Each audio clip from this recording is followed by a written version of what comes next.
Dr. Selma Freiberg was a brilliant psychoanalyst, social worker, and researcher in the field of child development. And she said that our survival as a human community may depend as much upon our nurture of love in infancy and childhood as protection of our society from external threats.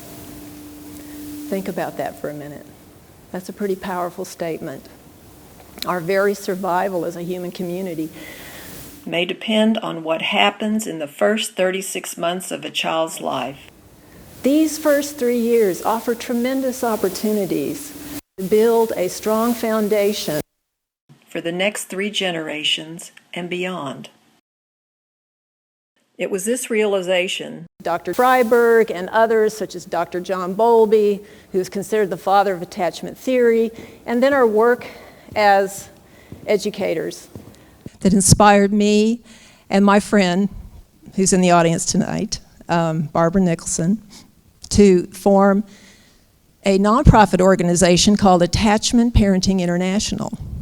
Now, the purpose of API was to provide much needed support for parents, no matter where they live. So we started with a website and started hearing from people all over the world. We're so glad you're here. I felt like I'm the only one who's nurturing my child. I'm hearing all these voices telling me I should be doing something different. And we were young moms, and we needed support too. So it was really wonderful to be able to connect to people, not only in the US, but all over the world. And now, here we are 20 years later, and API has helped thousands of families worldwide, not just with bringing face-to-face community support groups, and there is one here in Huntsville, but also through education and advocacy for families. So during these 20 years, we have worked hard, very hard. We've been studying, writing, and teaching parents about the critical importance of nurturing healthy attachment relationships. Why is that important? Because at the core of a healthy attachment relationship is the development of empathy, compassion for all living things. Now, if you read the paper, you watch the news, you've experienced some of this yourself, you see we have an epidemic of bullying and violence in our society.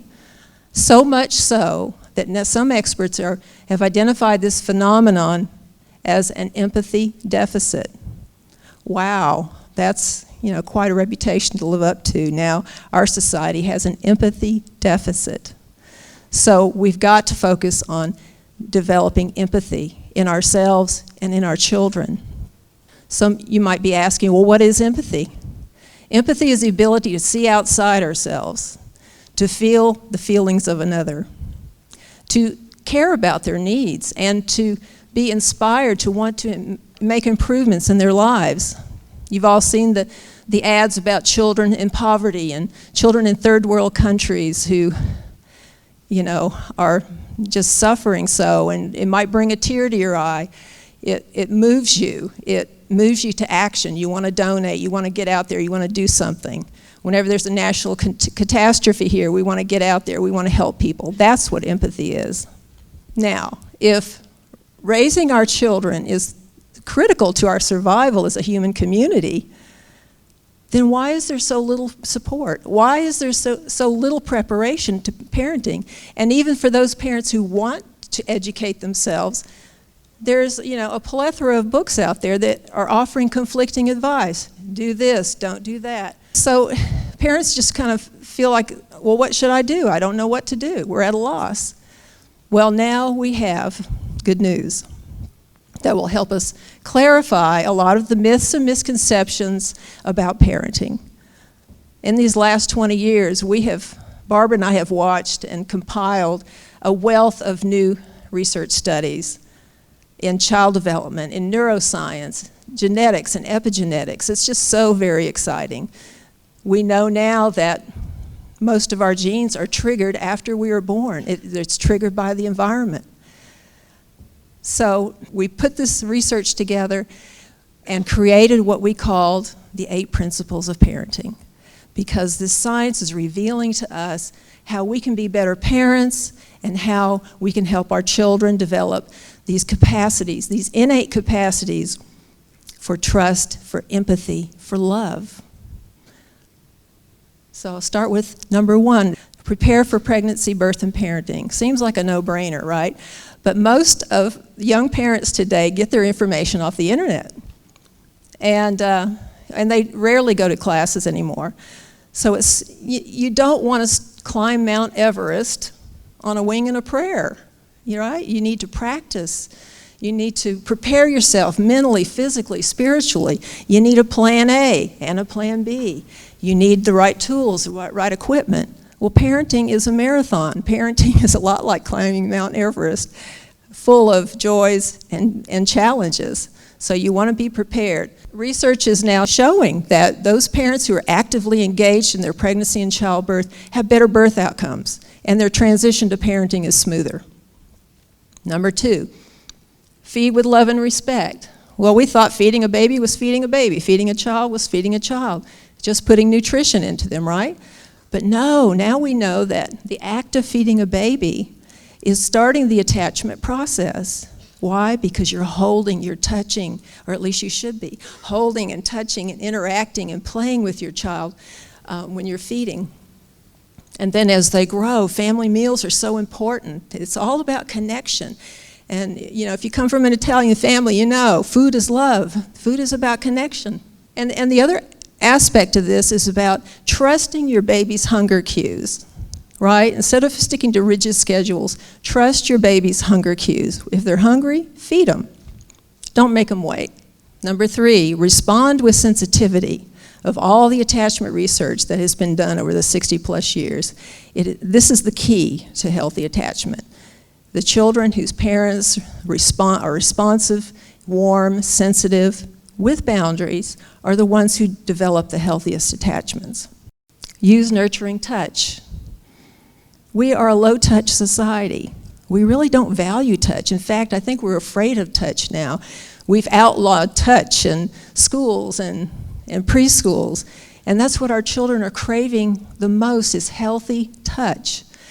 If you think about the skin being the largest organ of the body, and it's connected by an intricate system of nerves to every organ in the body, then we see just how important the skin is. In fact, just touching the skin of a newborn baby, or for any child for that matter, triggers a whole host of biochemical reactions, from growth hormones, in case you didn't know, an untouched baby doesn't grow, to digestion, to improving the immune system. So touch is very important, and we can do that in a lot of very wonderful ways, from wearing your baby to infant massage, or just rubbing them down or holding them. And as your children grow, they still have a need for touch. Ensure safe sleep, physically and emotionally. Well, we all agree that babies need to be in a safe sleep environment, no matter where they sleep. But it's the emotional component that's really confusing for parents, because we're told not to respond to them at night. But it's so important to do that. I mean, when a baby cries, it's communicating something to you. It's saying, I might be hungry, I'm scared, I'm lonely, I might be wet, I might be too cold or too hot. So by being responsive, it helps maintain the child's sense of safety and trust. Provide consistent loving care. Now, every child is born with a need, the desire, the drive to form a primary attachment with one person. And when they're not able to do that, when there's a constant turnover of caregivers, we call caregiver roulette, it can undermine a child's attachment to their parents. So keep that in mind. They need consistency of care by a trusted and loving caregiver. Practice positive discipline. You probably didn't know that discipline begins at birth, because it's so closely related to the relationship the child has with the parent. Now, what we're finding out is that all behavior stems from unmet needs. And so it's up to us as parents to try to figure out, what is it that my child is needing? I mean, if we look at it from an adult perspective, we see that if our spouse or our partner is meeting our needs, they're kind and respectful, and they're doing nice things for us, we feel great. And we want to do nice things for them. And if they're not meeting our needs, we feel miserable. And we can make their lives miserable, right? So it's by practicing positive discipline and looking at, past the behavior as to what's causing the behavior, you can instill more of a cooperation and making good choices from the child. Strive for balance in our personal and family life. This is a biggie. And it's something that we may never achieve fully, but we know that life happens, and it happens fast, and it's moving in every direction all at once. And we've got to keep our sanity by striving for balance. How do we do that? We can do that by slowing down, by not overscheduling ourselves and overscheduling our children. Allow our children to be bored, because boredom actually stimulates creativity and imagination.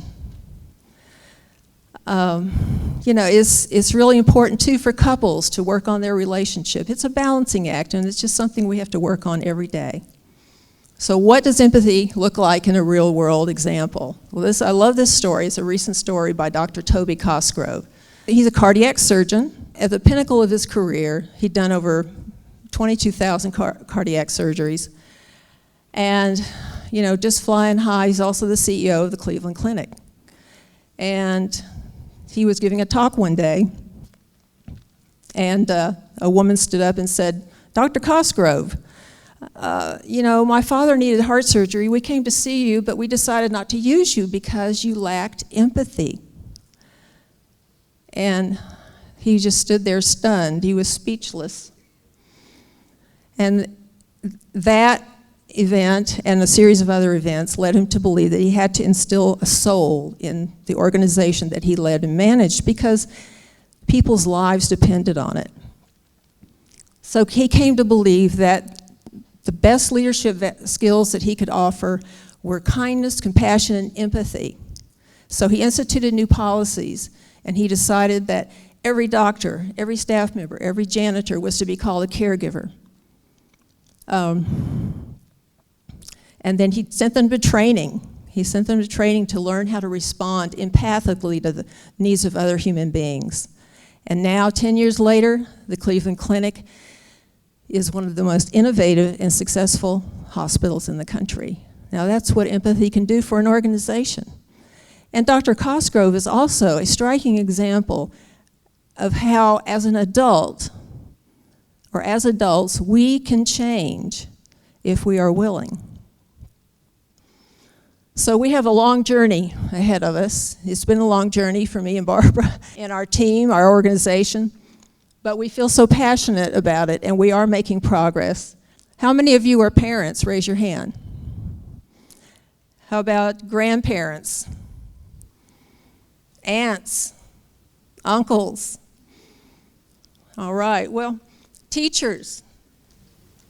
Coaches? Okay. So many of us are involved in children's lives every day. We need your help. We need to invest emotionally in our children to nurture their well-being, our well-being, and the well-being of future generations. Thank you so much. It's been a real honor.